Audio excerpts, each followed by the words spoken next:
Oh yeah, baby. Oh yeah, hi there. Hi there. Alright, let's get down to business. Alright guys, so today is August 18th, 2026.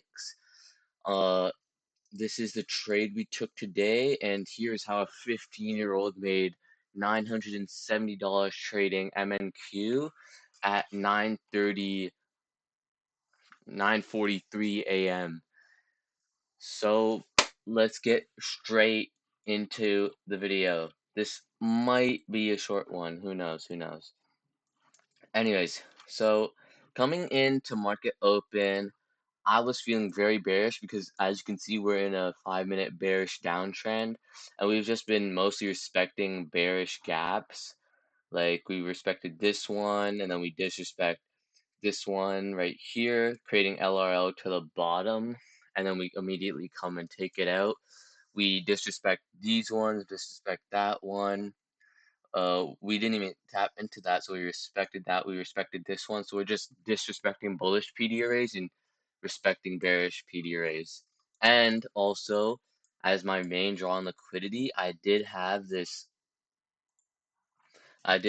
weekly fair value gap, unmitigated by the way, weekly fair value gap down here as my main DOL, which price did end up hitting at literally at market close. Price ended up hitting it.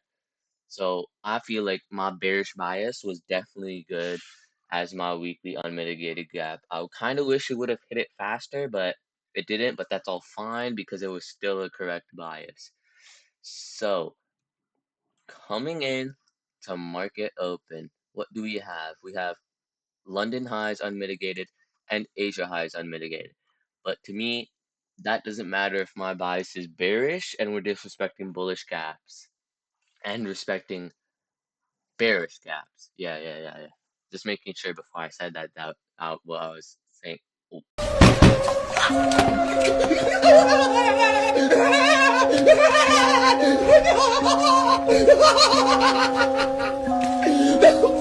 Whoa! That what I was saying was correct. So anyways, we had this 15-minute bearish gap right here, and as you guys can see here, again, we're disrespecting bullish gap, respecting another bearish gap. So obviously, daily bias, very bearish. Then we have this 4-hour bearish gap right here, and this other 1-hour bearish gap right here. So, what happened? Right here, we have this sponsored gap. Okay, I just want to let you guys know that for my trade, okay? I'm gonna explain that in the trade. So what happened? Coming into market open, we were accumulating over here. We had our accumulation. What I wanted to see happen was instead of manipulating lower like we did at market open, or like we did kind of pre-market, then again at market open, as you guys can see, we dumped down a bit. Was I wanted to see price go up first, kind of something like this distribution leg, and then off that we could have an inversion like this inversion right here, but a better close, not that shitty ass close. So here's what happened: market open, pre-market accumulation, manipulation, distribution, but then market open, so then we manipulated back down into let me see, where is that manipulation leg? Right here. We manipulated down inside of this 5-minute gap right here while taking out intermediate lows right there. Pretty sure we also got like a 15-minute manipulation too. Let me just check. Yeah, we also manipulated into this 15-minute down there. So that would have actually been a good trade to take too. So manipulated lower, and then we could have taken like a 15-second inversion, or we'd probably take, yeah, definitely I'd take a 15-second inversion off that, or like a 30-second, because there has to be one here. So I would have taken an inversion and I would have just gone long if my bias was long, but it wasn't, so I just didn't take it. And then on the second trade, we could have taken this this shit, what the fuck, this leg over here, actually no, that's the wrong leg, sorry. This leg over here manipulated the 931 leg, manipulated into this 3-minute sponsored gap, and it also manipulated into this 5-minute gap right here that is sponsored from the 1 hour gap. See?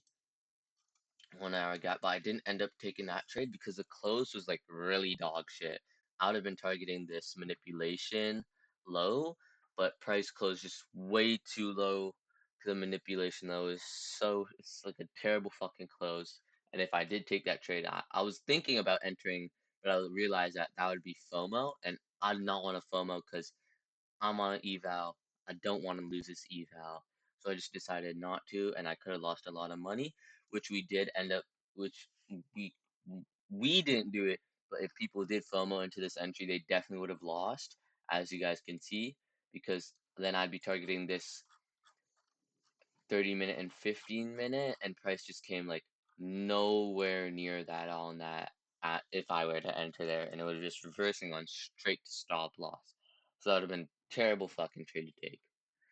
But since we didn't take those two trades, we had a good entry. We re-entered this uh 3-minute sponsored gap while also entering back inside of that 5-minute sponsored gap, including this 15-minute sponsored gap too. So now we have three fucking sponsored gaps we're tapping into. So I really like that. Let's see what ES did when I took my trade right here. ES also moved up. We took out this high inside of that 1-minute gap. Where is that trade? 940 right here. We didn't manipulate into any 5-minute gaps or 15-minute gap. Damn, am I bugging? I swear we manipulated up. Yeah, wait. Yeah, we manipulated back inside of this 3-minute gap here too, while also taking out a high over there. So that's what I was looking at. I thought I was bugging for a second. I swear I saw ES manipulate into something or go into something. Who? But anyways, after ES did that, I saw a 15-second a 1-minute fair value gap that could have inversed, and if it did inverse, I'd definitely enter there. So this one ended up inversing. So then I put my sell order at where I wanted it to happen. Price came down, filled me in, and then we just went straight to TP. So I was super happy about that trade. If you go to my Instagram, which I hope you guys are following, it should be somewhere on the screen, somewhere. Go check out the latest video I posted, and you'll see the trade I took because we had like off right away off entering. We just had like great delivery. It just immediately went down, so I was super happy about that. So that was the trade I took. So I'm super happy about that trade. Also, I am $67 away from passing the eval. So you guys better say inshallah. Inshallah, I will end up passing it tomorrow if I do take if I do take a good trade. Hopefully it works out though, and I hope I pass this eval because I really want to pass this eval, get funded, start making some proper money, raping these prop firms. But yeah, that is the trade for August 18th, 2026.